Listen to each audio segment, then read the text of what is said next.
Por otro lado, ya no solamente dirigirme a los colegas y a los ministros presentes, sino también dirigirme a la población, ¿no? Yo sí quiero hacer un pequeño mensaje con respecto a que hayan sectores, y yo creo y me atrevo a decir también grupos de poder, grupos fácticos de poder, que siempre quieren tergiversar y ajustar, entre comillas, la verdad a su antojo, ¿no? Según las proyecciones que han sido presentadas ahora, no solamente del MEF, sino también de agencias internacionales, para este año, para el 2021, el Perú crecerá 10.5%.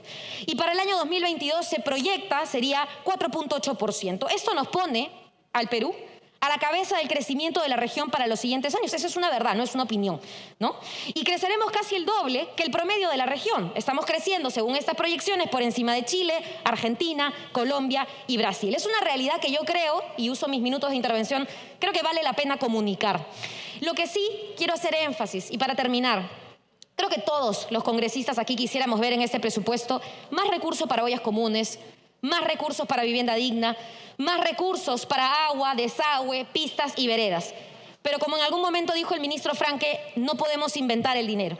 Entonces yo creo que ahí es importantísimo el poder generar consensos en algo que ya se está avanzando desde la Comisión de Economía, y yo quiero saludarlo, que es ampliar la base tributaria.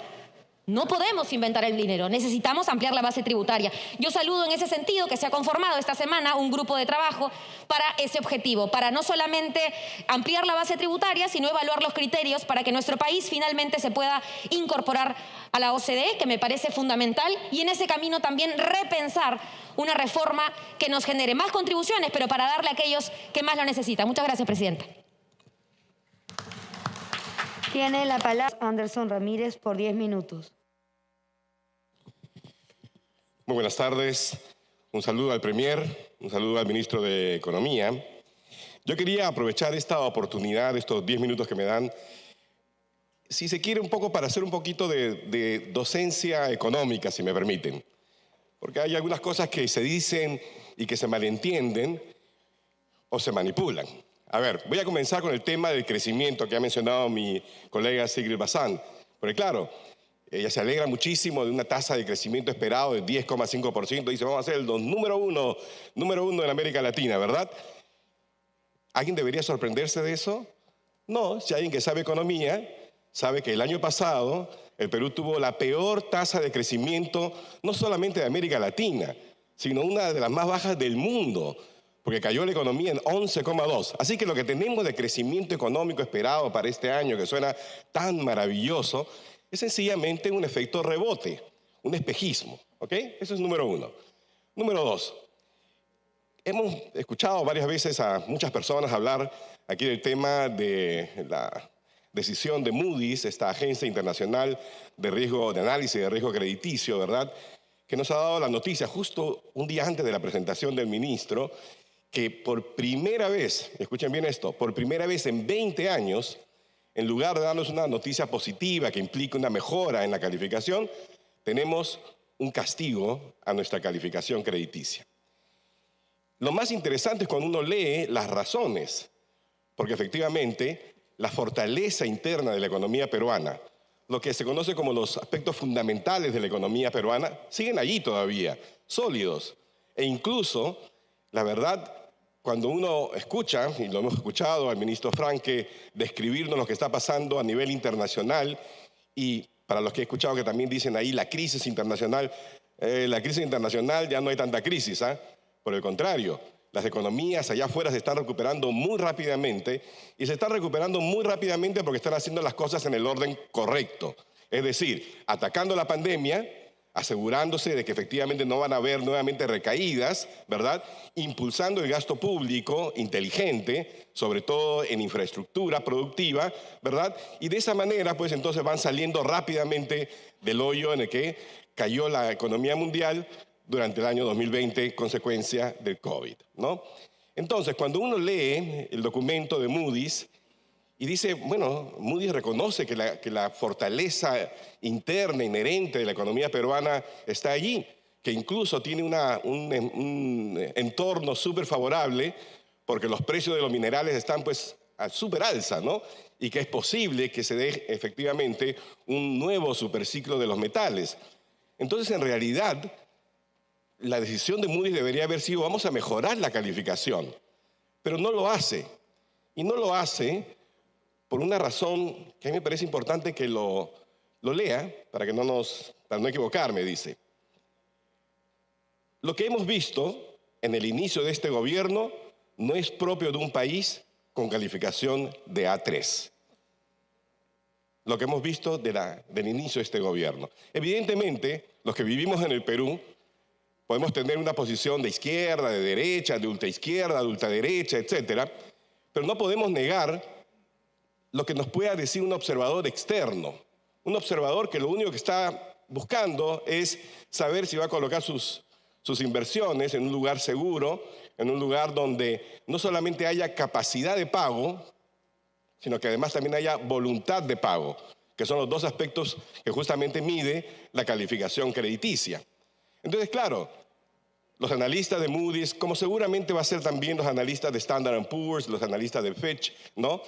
Al hacer este análisis dice, bueno, capacidad de pago tiene el Perú, sin ninguna duda. Historial de buen pago también lo tiene. Lo que están empezando a poner en duda es la voluntad de pago. Porque la voluntad de pago al final es un tema de carácter político. Y lo que ellos observan, más o menos es lo que nosotros observamos desde aquí. Que y no voy a decir aquí que solamente esto es tema del Partido Perú Libre, sino que realmente desde hace 2 años, y esto es una crítica en realidad a todo el estamento político y también al estamento empresarial, desde hace 2 años vivimos sumidos en una crisis autogenerada de carácter político, porque los extremos son los que dominan, porque los caprichos y no el interés y el amor por el Perú. Eso es algo que tiene que cambiar. Y ese es un mensaje poderoso que nos está dando alguien desde fuera, que dicen, ustedes prácticamente se han inventado una crisis. Si tenemos una rebaja, es por culpa nuestra, es autogenerado.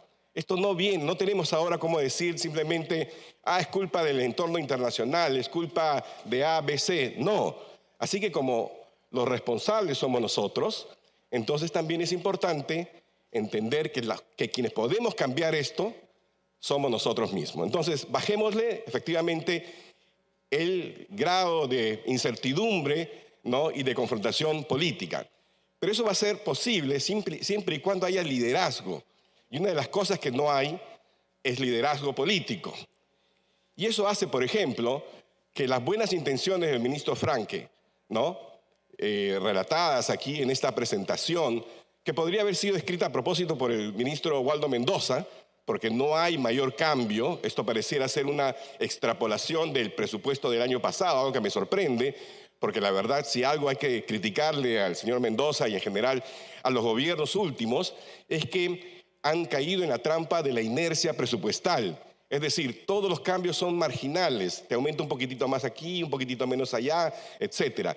Cuando en realidad lo que necesitamos en este momento es repensar totalmente el presupuesto, restablecer cuáles son las verdaderas necesidades del país. Efectivamente, salud, educación, son 2 temas fundamentales, pero igualmente fundamental es la seguridad, igualmente fundamental es la creación de una economía digital. Yo he visto, por ejemplo, que aquí el señor Franque inteligentemente, ¿no? Utiliza, por ejemplo, dice, bueno, vamos a hacer uso del plan de infraestructura, vamos a hacer uso del plan de competitividad, que son 2 documentos fundamentales que fueron trabajados, digamos, con mucho profesionalismo, pero con muchas deficiencias también. Entonces, a mí me sorprende que haya una adopción así total, 100% de esos documentos, sin una crítica. Porque, por ejemplo, el plan de infraestructura, ¿no? Es básicamente una lista de proyectos que vienen desde una visión exclusivamente de algunos sectores del sector privado, que dicen, a mí me gustaría hacer esto. No tienen lo que se llama un enfoque estratégico. Y allí, por ejemplo, deberían involucrar a CEPLAN. Porque necesitamos que lo que gastemos en infraestructura tenga un enfoque verdaderamente estratégico, que sea lo que el Estado requiere para poder aumentar la capacidad productiva del país. Y en el lado del plan de competitividad, evidentemente, cuando uno lo revisa, una de las cosas que más me llama la atención a mí, por supuesto, es que son mediciones de competitividad que no reconocen que hay una 4ª revolución industrial, que hay muchísimas cosas que se pueden hacer de manera acelerada para potenciar el crecimiento económico si tan solo abrimos los ojos y vemos las experiencias de otros países que rápidamente, construyendo una supercarretera digital, han podido impulsar entonces la teleeducación, la telesalud, el gobierno digital. Tenemos que cambiar, creo yo, de chip mental, ministro. Es importante, los próximos 5 años, que utilicemos la gran oportunidad que significan los grandes precios de los metales para transformar el Perú. No nos conformemos simplemente, ¿no?, en sentirnos bien porque tenemos la tasa de crecimiento más alta de América Latina. Por favor, realmente el propósito de la economía, el propósito de un presupuesto tiene que ser mejorar la vida de las personas. Seamos imaginativos, no inventemos la pólvora. La Contraloría General ha identificado que hay más de 900 proyectos de inversión que están ahí dormidos, que han significado la inversión ya de miles de millones de dólares. Está el ejemplo clarísimo de los 14 hospitales regionales que con un poco de inteligencia y de ingeniería, que yo podría conversar con ustedes con todo gusto, podríamos ponernos a trabajar de manera así rápida y acelerada y no pues simplemente dejar de lado 1.000 millones de dólares de inversión en hospitales y decir, bueno, vamos a construir nuevos hospitales. No, yo sinceramente les digo, necesitamos cambiar. Vamos a discutir, por supuesto, en la Comisión de Presupuesto y de Economía con más detalle, ¿verdad? Y espero sinceramente que los grandes anhelos del presidente Castillo de un país distinto, solidario, productivo, se hagan realidad. Pero para eso necesitan un presupuesto diferente. Gracias. Tiene la palabra el congresista.